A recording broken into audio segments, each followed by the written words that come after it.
с 1000-годишна история, Хасково чества патронния си празник едва за 16-ти път.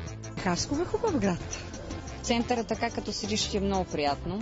Всичкото му е хубаво. Доста разнообразие има, като за не е чак толкова голям град. Сградите се подновиха, чистотата, хората са по-любезни така. В последните години почти всички улици в града са ремонтирани. Градът е по-зелен, а центърът изцяло подновен.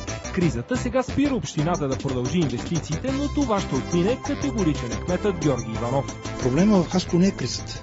Проблема е тази атака, която беше осъществена от политически фигури през изминалия период, които държаха властта в държавата. Хасковли се надяват, че градът им ще привлича все повече туристи.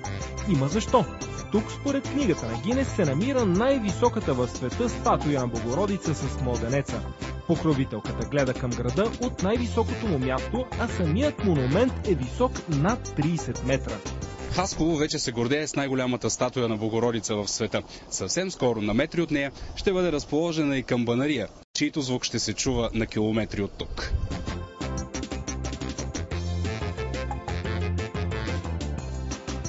Проектът вече е готов, утвърден е, предстои обществена поръчка. Той ще бъде изграден изключително и само с дарение на граждани. Вече има събрани около 180 000 лева.